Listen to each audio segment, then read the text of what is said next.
Hello, this is Fam Electric Ghost, and we're live on the air with Lynne Wadsworth for the first time. She's a board certified holistic health and wellness practitioner. And I want to welcome you to the Fam Electric Ghost podcast. How are you doing this morning? Thanks. Doing great. And I appreciate so much you having me on here.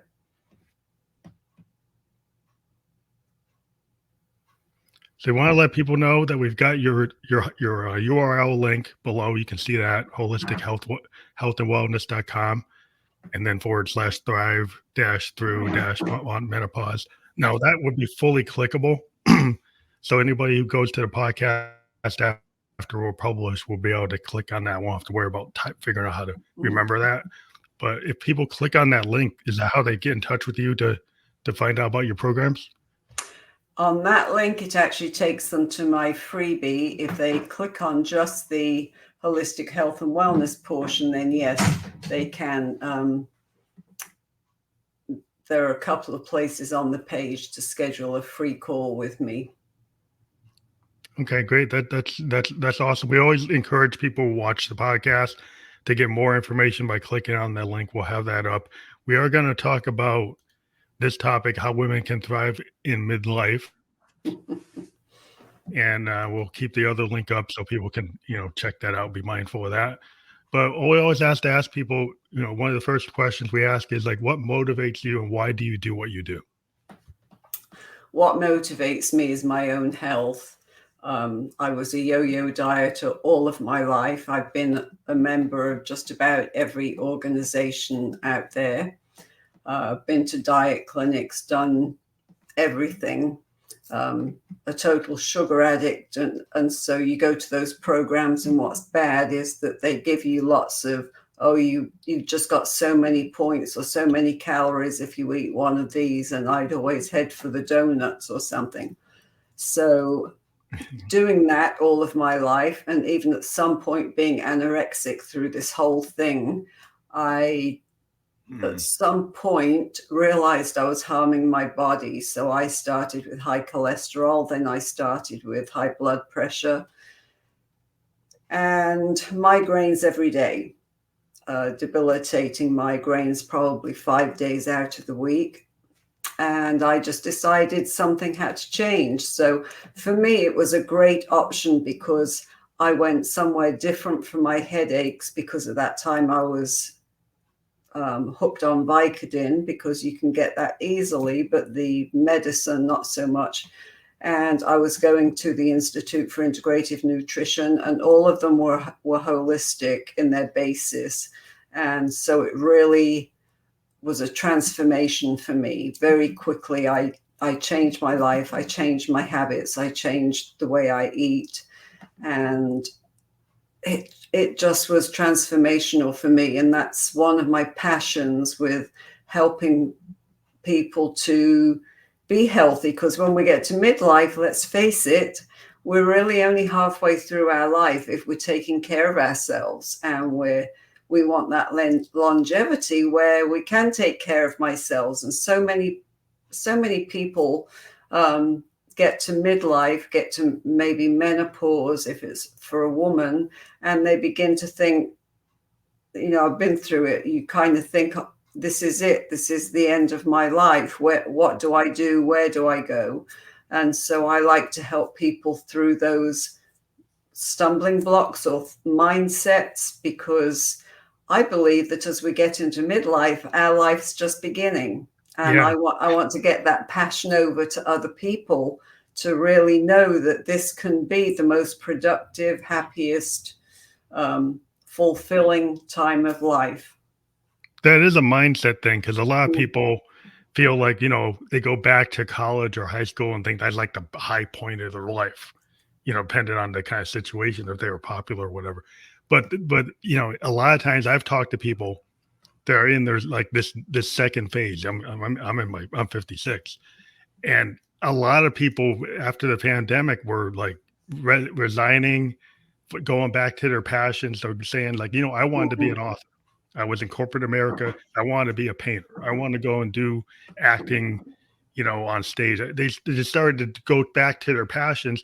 And a lot of people say, well, it's like childish to do that. But if you have something that you want to do, you still have a lot of time. Like it's a mindset. If you think you're done in midlife, it's like you have a lot of years left if you choose to think that way. Yeah, absolutely. Absolutely. So yeah, so I mean that's an interesting thing also is looking at in terms of the whole idea of a diet mentality. Like and they're going Yes. through like Yeah. phase diets and it seems like it's like people are looking for like programs and like 10 step, 15 step, do this, do that, extremes like only eat vegetables, only eat this, only eat carbs, only eat meat. It always seems like a little out of balance. And it Yes. seems like the holistic, in terms of health, like I went towards some holistic things because I had some medical issues. And it seems like medicine sometimes doesn't seem to understand. If you go to a doctor, he asks them, well, what about nutrition? What about like peace of mind? What about meditation? What about other? They only think about like pills and procedures, like Western medicine, at least Yes. in Yeah. America. It's always about like it's a pill, it's a procedure, but it's never like looking at state of mind and what you eat. If you're eating a lot of garbage in, garbage out, you know. Yeah. Yeah. And diet mentality is a great word because that's how I lived my life. And so when I work with clients, it again is a mindset thing that you have to go over that whole diet mentality with them and help them look at it from a different perspective. We're not on a diet, we're on a life's mission to be as healthy as we can and have the healthiest end possible. With these diets that people go on now, they're fad diets. They think that, oh my gosh, I can just do this, this, and this, and I'm going to lose it quickly. There is no quick permanent fix for losing weight. You even going to something like Ozempic and all these new epidemic type of things for weight loss, when you get off it, what are you going to do? They haven't taught you how you then get back into the world and eat how you should. Yeah, it's always like it's a problem because the people don't realize if you go on that, it's like you have to have something that is incremental and sustainable, Yes. right? So if you Yeah. can do, so if it's too extreme, you're not going to do that for the next 30 years. It's like you have to do something that you're going to be able to do every day, and it's not going to be a hardship for you to integrate into your plans. And that's why I think a lot of people fail at a lot of things because we live in a world of the 30-second, 15-second Yes. instant gratification. If Yes. it doesn't happen, then it's over, or it doesn't matter if you shouldn't do it. And a lot of things is like, you're going to make mistakes. So if you go to some kind of alpha person and you're on their step program and you miss step 4, then you got to start all over. You got to, it's like, it's all or nothing. Like, how can things, nothing's ever all or nothing. It's like, you have to like look at it like, if I did this, I still did something, right? I'm trying. Doesn't mean I have to just Right. give up, right? And that's the thing that we do to ourselves is we have this plan and we might mess up, and so we start beating ourselves over the head about it, and we give up. And we need to allow ourselves grace in our lives. Hmm.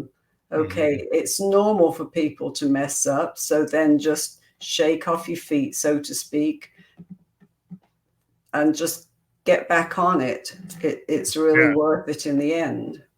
It's like a flow state mindset, right? If you have a Mhm. flow state mindset, you're willing, if something hit, like you hit the bad note, is it over or do you respond, right? Like if you play off a bad note, you might not even know the musician hit a bad note. Mhm. But if they Mhm. stop and like stop the whole band, it's like, well, they hit the wrong note. But if they can recover, and I've always tried to, because I'm a musician, I tend to bring up that example. But a lot of times in life, you can kind of riff off of something, or you could say that you totally failed it, or you could, Mm. look at it and say, "Oh, I'm going to read the room. I'm a public speaker, and I'm going to see, well, maybe what I had on paper is not going to work. Maybe I need to read the moment, read where I am, and kind of, take my experience and trust myself to say, well, you know what, I'm going to assess the situation and understand that I need to actually, maybe talk different than what I had originally planned." And that's a hard thing for some people because they want to stay Mm. focused and they would need to be planned. Everything's got to be planned out. it's not always, going to work that way. Yeah, so true. Yeah, But you're talking it about can. sugar addiction. I keep jumping back to that. But sugar addiction, I think a lot of people have that today because, like, the commercial food industry, it's full of salt and sugar, right, Yes, and yes. carbs and stuff. Like, how do you kind of get yourself out of that? Yeah, so I was such a sugar addict, and now mine was mostly because of going back to England to visit my folks and coming back with a suitcase half full of English Cadbury's chocolate, which doesn't taste the same as the American one that we buy over Oh, here. So yeah. then I would hide it in my freezer. This is what a true sugar addict does. I would hide it in my freezer, and if one of my kids ever found it and took some, I just went total Looney Tunes. Or I would go into the bedroom and I would go in with a whole bar and I would hide so that nobody would know how much chocolate I was eating. Mm. And what I didn't realize at the time was that the more you eat of it, the more you want, because it uses the same brain chemicals and cells that are used if people are on cocaine. Oh, It's that wow. It's that same addiction. addiction. Wow. Yes. So That's it is an addiction, and it can be very hard to get out of that. And I'm not one of these people that can do, okay, let me just have 2 pieces of dark chocolate because that's wow. healthy. If I'm eating it, I've got to eat the whole thing. So I Mhm. kind of felt with me when I dealt with it, I got to find ways that I could have something sweet in my life without it being sugar. And there are a lot of good alternatives. Um, and I know I post recipes in my ladies' Facebook group for things that are alternatives. Mhm. And with sugar, it is an addiction. So you're dealing with something that is not so easy to just say, okay, that's it, I'm not eating sugar anymore, because that little gremlin in your head is still going to keep telling you, oh, I need some sugar. Oh, I need some sugar. And it drives you crazy. And it can be the same with carbs because it's all the same addiction. So Mhm. you have to learn to practice some different things, like go outside for a while, take your mind off of it. Go start reading a book to take your mind off of it. And even something as simple as drinking a glass of water, because we're not eating because we're hungry, we're eating because we're addicted. Yeah. And so you've got to find ways around that. If you're into meditation, you can do a quick 5-minute meditation, or even just something as simple as deep breathing. It's something to get your mind off of that little gremlin that's going crazy in your mind. And you may have to say things to yourself like, if I have this sugar, what's it going to do to me tomorrow? I used to do that with my migraines, with my triggers. If I have that cheese today, is it worth eating it? Because tomorrow I'm going to have a migraine. And so, no, it wouldn't Oh, you be. So, start. yeah, so I would do with sugar. So if I eat this sugar, in my family is a tendency to have atherosclerosis, and it's not worth compromising my health by having that bar of chocolate. And you have to think of little key things that can help you in the moment. That's because a lot of people, they have comfort foods, but they're Hmm. not really helping them. They make feel Right, at the moment it's psychologically comforting, but it's not helping your body. It's not helping your overall right. wellness. And being a diabetic, I had to stay away from sugar. Yes. In some cases, sometimes we need our sugar goes low, and then we have to have something to kind of boost it up because we have Yeah, issues with our sugar yeah. levels, and so we kind of have like this really weird relationship with sugar where sometimes it's too low, sometimes too high. So we're in the middle trying to adjust, and we've got all kinds of monitors now that now we can know what it is. I can know all day I'm wearing a wearable, so I'm totally aware of my sugar. Being a Mm, diabetic, because I got a wearable, it's going to my watch, telling me what my sugar is. So I don't know if everybody, has that kind of mindset, but a diabetic is kind of in that loop. But yes. Yeah, it's just having to understand like the impacts of what it does to your kidneys and your internal systems, and your overall health, your heart health. I don't know if everybody is aware of how much things are connected. Is that part of what Yeah. when you started to realize, oh, if I do this, it's going to trigger a migraine. If I do this, it's going to cause this. When did you start thinking in that way about the cause and effect of things? I'd already graduated from the Institute for Integrative Nutrition, and I did a lot of research, and I did some extra classes. And being in that space of how they helped me with my migraines was just a huge breakthrough, because they dealt with it all, as I said. And of course, I had to do the whole methadone thing to get off the Vicodin.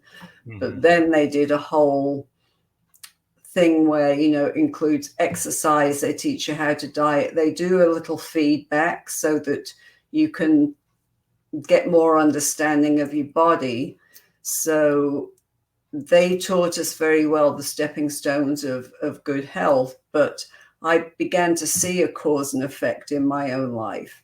So when I first went on this journey, because I had to do it so quickly, which is not the way I teach my clients to do it, because for me, it was an all or nothing. Having an 8 to 10 migraine every day was just not on the cards for me. So I began to see, and it's even the causal thing of, if I'm deprived of sleep, then not only am I grumpy the next day, but it can cause a headache for me, or it makes me prone to the environmental changes around me to give me a headache. And it's the same with food. If you take in some food and you feel bloated and you feel tired, then you've got to think to yourself, what is it that I'm eating that's making me feel like that? Yeah. So I always have my clients keep what I call a wellness journal. It's not just the food intake, it's how you feel with the food, because it really opens up your eyes to what does what. So I found silly things that I'd eaten all of my life, like yogurt was one of my favorites. I could not eat any dairy products. And I know it sounds like deprivation, but it really isn't, because your mindset is that I want to live a healthy life for the rest of my life. So, it's learning how to substitute. So I found the way that you can make cashews into milk. And you cashew can, milk. The plant milks, right? So like a lot of people are like stuck on dairy because they grew up with the dairy. Yeah. And then they don't realize it's triggering an allergy or triggering a bad effect. Yeah.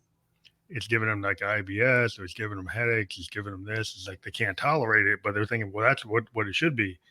But it then goes to like a mindset. Just because you grew up as a kid with dairy, your body has like adjusted and you can't really tolerate it, right? Like if you're at the point where I should be able to, but you don't. So then you have to hit that wall and like, oh, maybe I should look like a plant-based, like almond or cashew or something else.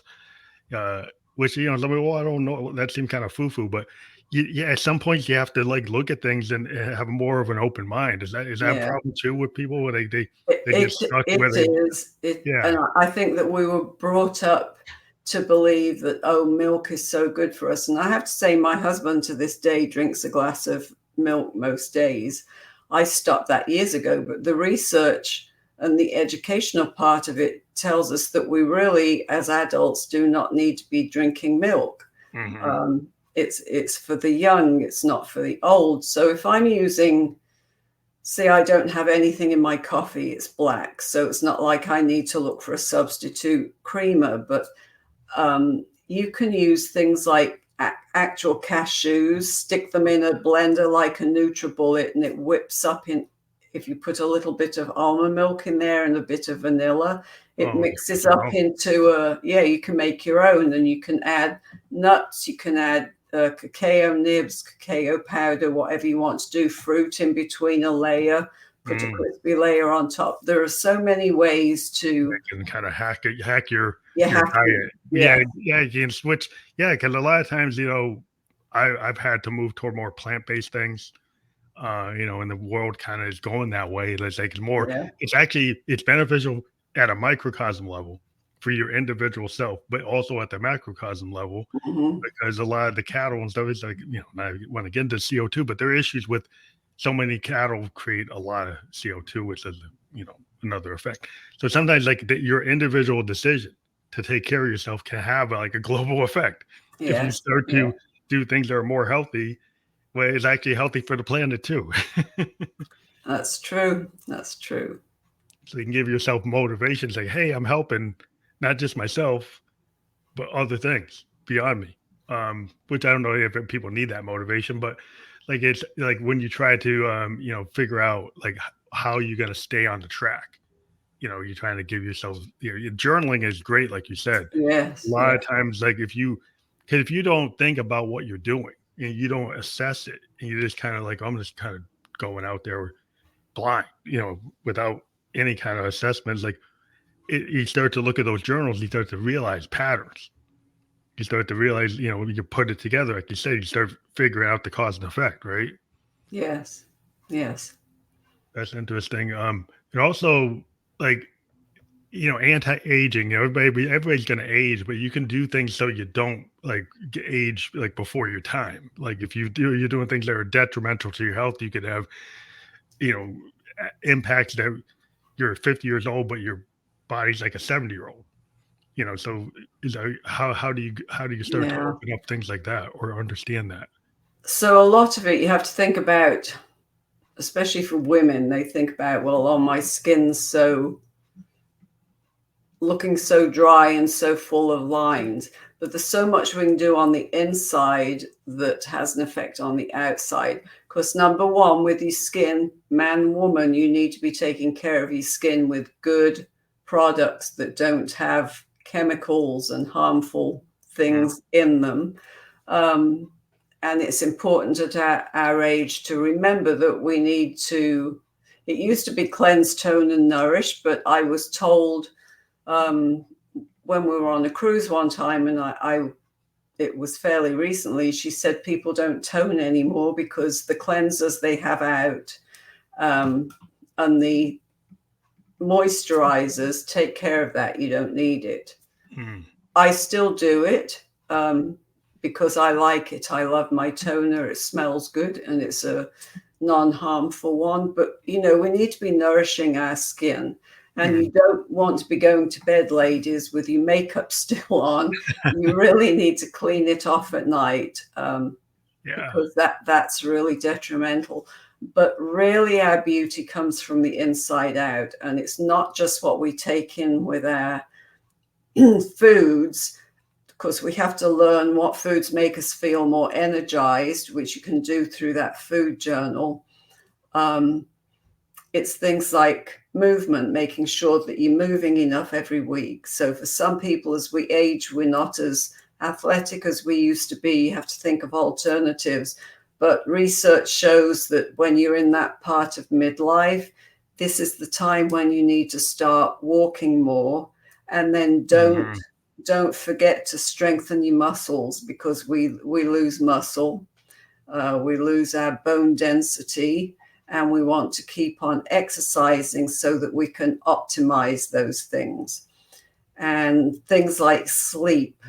If you're not getting enough sleep, it's going to affect how you look. It's going to make you look like you're aging more. If you're Hmm. taking things into your body, for our younger generation that may be out there tempted by drugs and goodness knows what, um,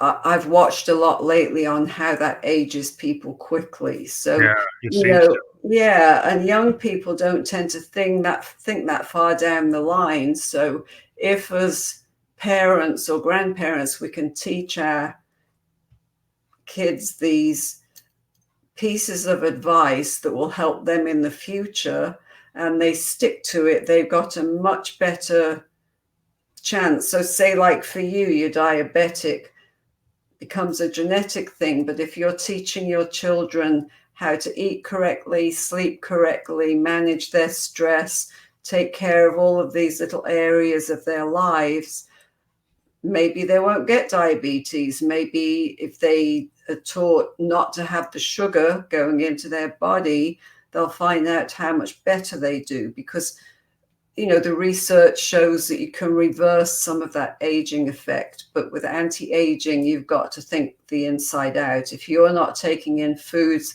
that make you feel energized, and I mean, what I mean by that is if you do a journal and you're eating something and it makes you feel bloated, blah, and tired, that's something you want to ditch from your normal routine.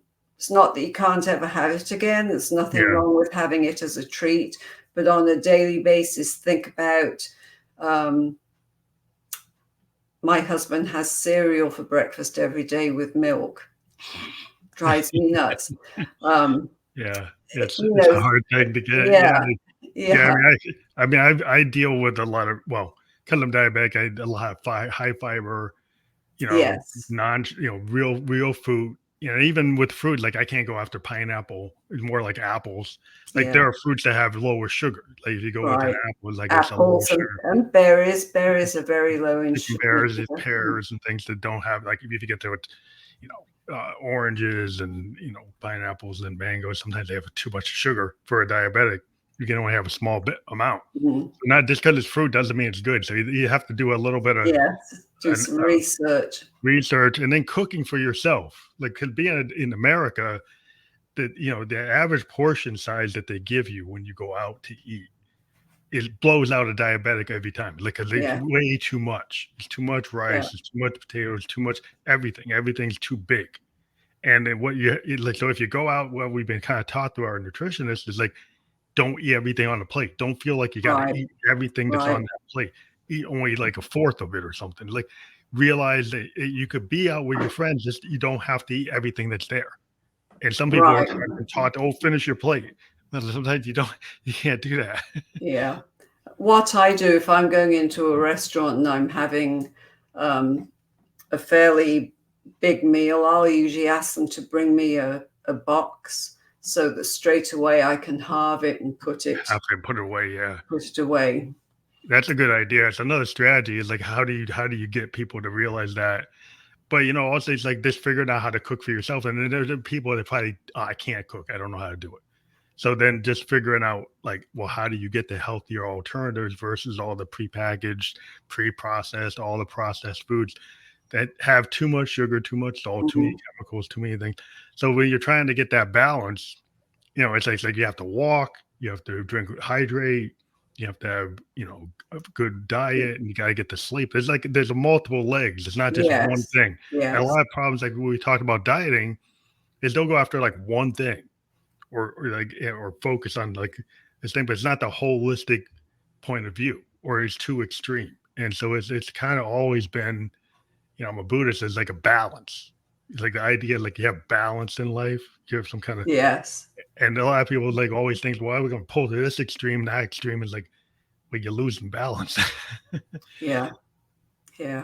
Balance is so important for us, and it's something that we've not been taught, being brought up with what goes in. We're not taught to connect the mind, the body, and the soul, but yet it's really what that life within us is all about, and it doesn't have to be difficult.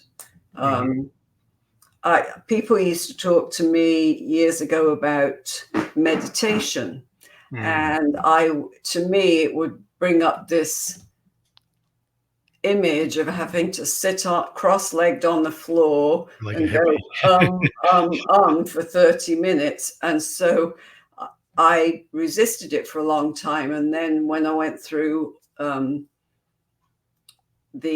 of these holistic programs, I learned that I can do a visualization meditation that can make me feel like I'm at the beach, which I love, or sitting on a mountaintop looking at all of the wonderful things. 30 seconds is all it takes to kind of transport you, bring your cortisol levels back down, get your body in balance. And when you're doing these little things, because you're connecting good health through good food with something like meditation or something that feeds your soul. If you do what you do as a Buddhist, I do what I do as a Christian that feeds my soul.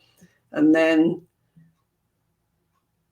our minds, we've got to get our minds positive. Mm-hmm. And And that can sometimes, that's hard. it's hard, but yet sometimes, and I was talking to one of my clients about this week, she started taking a few minutes in the morning when she wakes up to think about things, which is something that I tell them to do. Think about what you can be grateful for, write it down in a journal, even if it's only 5 things. And it doesn't have to be like, oh, I'm so grateful because I got a pay raise at work and it's going to do this, this, and this for me. It can be something as simple. Thank you. I woke up this morning and I feel good. Thank you. The sun's shining. I mean, it's just little things that we can be grateful for. Thank you. I was able to get out of bed, because there are people less fortunate than us that cannot get out of bed in the mornings. Just something simple. Keep everything super simple, because we try to complicate everything in our lives instead of making it simple and doable so that you can do it for the rest of your life. Take that 3 minutes to stretch. To think about something good you're going to do today, just so you're not jumping out of bed and running off to work. Just take those few minutes to balance and bring yourself back into harmony. But it's kind of like the problem is that a lot of times you have like a too much noise going on in your brain. Yes. And the problem with our connected systems today, between you got a wearable, you got your phone pinging you every 5 seconds, and then you put your phone in, you're sleeping in your bed and your phone's next to you pinging all night. And then you're not going to get any sleep. It just keeps on pinging. You keep on responding to all the pings. So sometimes you have to like disconnect from all that infrastructure of all that electronic stuff. And I live in New Hampshire, so I just like to go walk in the woods and turn off my electronic devices and just feel the woods. If you feel the woods, don't wear a Walkman or something, to listen to the river, listen to the birds. And that in itself is kind of, as a poet that said, nature is a cathedral. And I feel that I get that when I walk in the pines in New Hampshire. If I walk the river trails, it just is like very restorative. And that maybe not everybody feels that, because they're like, oh, I don't feel anything from that. But it's a way to, however you can do that. I think it's like clearing your head out, the cobwebs out. That's a good practice. Yeah. Even just if you get the chance to go outside barefooted and just stand in the grass for several minutes, because that grounds you and it roots you. Don't ask me how, but it's part of nature. Because some of us, so I live in Florida, and although I live on a beautiful lake and I can sit and have my coffee and really appreciate the environment, it's not like I can go off into the woods and have a great nature walk. That's just, we're kind of flat and barren as far as that's concerned. Yeah, it's just different. Just the restorative power of nature in itself, being on a lake, there's this whole environment that in itself, wherever the environment is, if you can kind of get in tune with that without being in tune with your smartphone, that's why I think over time is like we've gotten so connected that a lot of times you have to say, like, I don't want to be in that loop, that feedback loop, because it caused a lot of anxiety. You see a lot of young people, and I was telling my daughter was getting like triggered by some blog, like some I don't know, some community she was on, and then somebody started saying something, and then people were going on for like 4 hours getting triggered by what people were saying online. And I'm like, that's online. It's like, well, just turn it off. But it's like people are so into that, it caused that like a problem. I'm like, it's real, but it's like very real. It's virtual, but it's real. It's having an impact. Like you were physically with a bunch of people and they said it. It still seems to have the same impact. Yeah. And I always try this, one of the core principles that I teach about your digital stuff. So, turn off your digitals at least an hour before bed. because it causes your brain to go crazy, and you've got to get your brain and your mind quieted a bit. I'm not talking about quieted, because then we've got that whole thing of, oh, I'm thinking about all of this, and this for tomorrow. And that's why I tell people, have some paper and a pen at the side of your bed. Get that stuff out of your mind so that you can have a peaceful mind. And it's not just the devices that we have, but everywhere there are blue lights. So even in my plug strips, where I plug in my phone and stuff, there's blue lights all around there. At our TVs, there's always a light on. At our alarm clocks, if we're still using regular alarm clocks, everywhere you look, there's light, and you really want to be able to sleep in a quiet environment, an environment. Now, I'm not saying don't use noise machines, because people find that can be very helpful for them, but it's the stimulus to the brain that we get with messing around on our phone. And I'm still not convinced. I've got nothing to go on. I haven't researched it.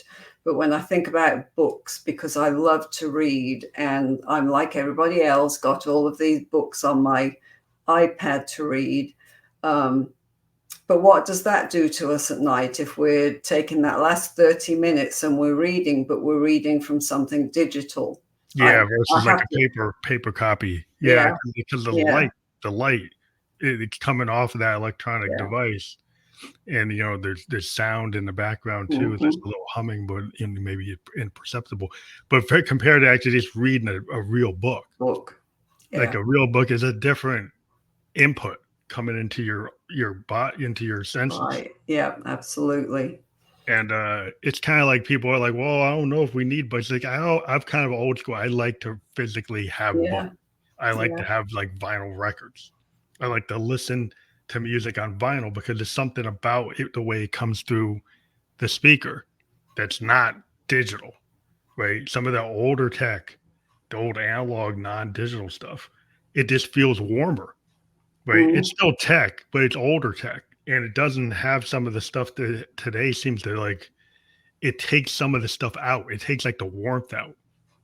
And so, when you're dealing with some of the stuff today, it seems too perfect. It doesn't have like the happy act. I think that we were meant to have these digitally perfect things. I think the life is when you're out there, it's not all supposed to be pristine, perfect. It's just something about the imperfections that, to me, is the art of it. But it's, we live in a digital world where everybody wants to make everything perfect. Yeah. So that's always a hard thing to deal with, because it kind of goes toward the whole mindset where they got young people thinking they have to have, everything's got to be perfect, which is like, well, that's an impossibility. So then you're getting stressed out. So it's causing undue stress to the generation that doesn't understand. It's like you're going to make mistakes. It's okay to learn. You're learning. Yeah. I think that we learn from our mistakes and we grow from our mistakes. It changes who we are. It changes our perception of things if we allow that to happen. But people get so scared. I've seen people like they're scared to voice an opinion because they might not get it right.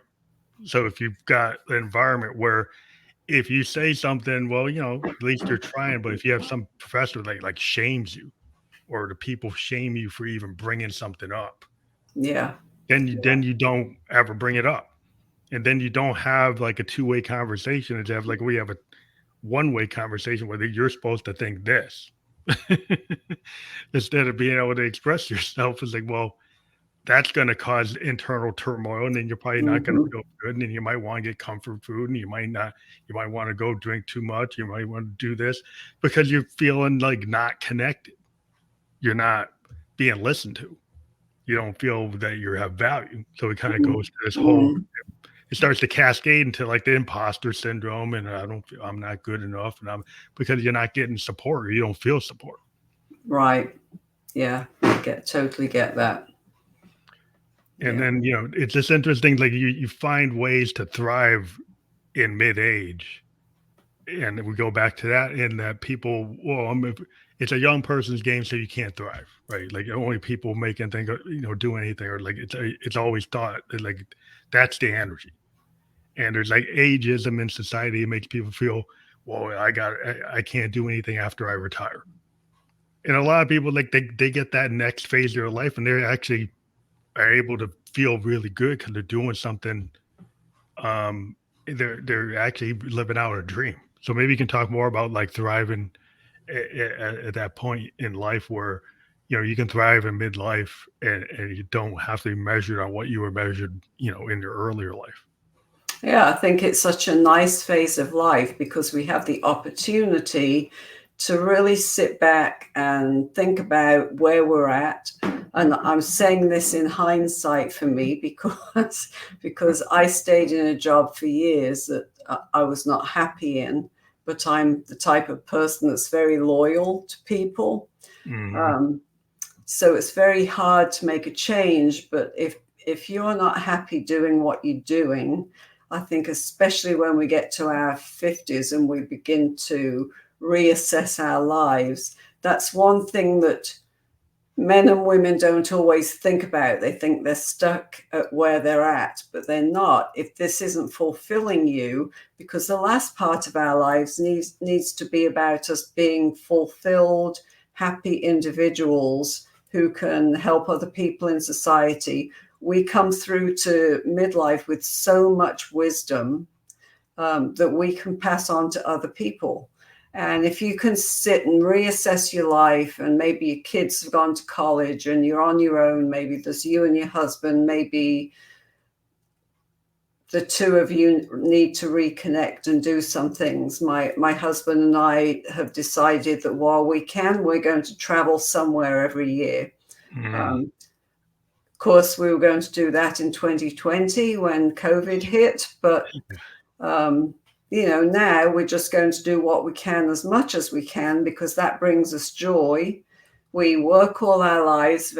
Let's face it, that's all we are is worker bees all of our life. And at some point, you've got to enjoy what's around you and begin living in the present. None of us are promised tomorrow, so let's live today and live our best life today. And I think if you can go through with that attitude, here's another day I can be thankful for. And can I help somebody today? Can I make somebody's day better? Or we're just going to go off on a vacation and enjoy ourselves. I wish I had thought of a lot of this when I was younger, when I was spending money I should have been saving, Hmm. because, and it's something that our kids now do is put into their pension funds or 401ks that my company stopped matching our money. So it really made us feel like, what's the point of it? But, I think that as much as you can save during this time of life, or in your early years, so that when you get to this time of life, you don't have to worry about, do I just have to live on Social Security? Because Yeah. I know here in the States and around the world that is not much money. No. So No. no, Yeah. I mean, it's a lot of times, people have not kind of fully thought it out, and our our employers aren't doing defined benefit plans anymore. So right, the idea of having a pension is like, there's only some people that get that. Now everything's like it's on you. right, And that's kind of dangerous because now we got a whole generation of people like they don't think it out, right? So they don't really have it. And then they're going to be working, well, they can't always work, and you might not find it, with AI and everything. right. Who's going to give you a work? But but what I find is like there's still opportunities. Like you said, it's not over. Like if you have a mindset that's got a kind of like not the childlike mindset that's willing to explore, that's not limiting like what the possibilities are, then you can always have that next phase. You can do something, Mm, whether it's travel, because then human beings are creative. Whether for you to travel, you have to find a way to do it. So you're using your creative capability to figure out, how am I going to do that? How am I going to go and have a budget to where I want to be able to do this? Yeah. You have to plan to use your head. And that's the nature of, things that are going to be different. You have to kind of key off it and just live the experience without the, totally worrying about every little moment. I think the worry at some points prevents action. Like That's if you true. think Yeah. about, like, there's why I can't do that. As soon as you say you can't, then you've got to put that ceiling, and you're not going to even attempt it. And that's so true as we get to this midlife phase. We've got to learn how to change what our mind's telling us. So, say, for example, a big one for me would be getting out on the dance floor, because I feel very self-conscious, and my husband loves to dance. I've even thought of going and having dance lessons, but I don't know if that would bring me joy, because to me that would make me anxious. But on the other hand, I've been a singer all my life, and I've not been able to do that for the last 10 years or so. And so somebody asked me the other day, well, where do you get your most joy? Well, my most joy comes when I'm singing. And so, that's been going round and round in my mind. What can I do that would incorporate singing more? Because we need to do something that makes us happy, and think about some of the things you did when you were younger, because often being responsible for people all of our lives, we get to this phase of life and it's a different type of responsibility. And so now our thoughts are turned toward how we're going to handle our life. And we need to have joy in our life. There's enough on the news that can drive you crazy, that could put you in the psych ward, because it's, so yeah. You get caught up in all the things that are, in the macrocosm, and then it ruins your microcosm. It ruins your individual life, because you're getting triggered by the news. You're watching the headline news, and every little 5 seconds, breaking news is triggering you, like it's a fight or flight thing, right? But the wolf is not really at your door, right? But they're making you feel like the wolf's at your door.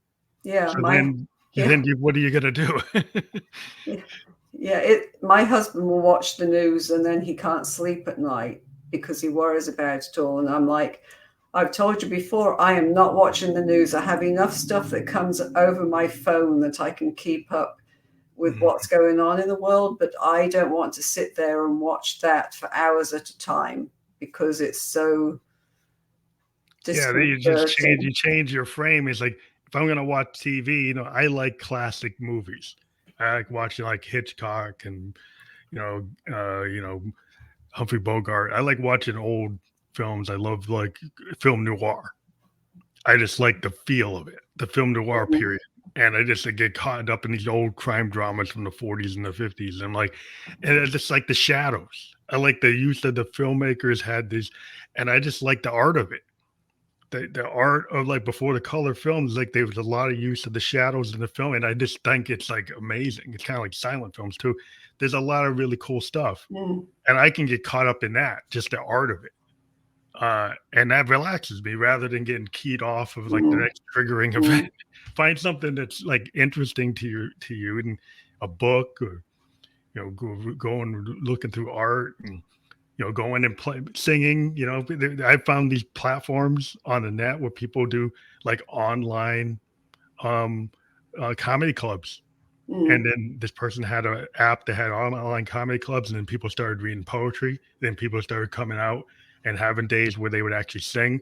And it was like, you can go out there. So there's a lot of things that, if you choose, that you could find ways to connect and try things. If you're willing to kind of go out there, you can get into it. Yeah, it's, as we go through midlife, everything is different. Our thought patterns are different, and so we have to go with the flow. Which I'm a woman that likes a plan. I have it planned out for the week, and don't try to mess with my plan, because it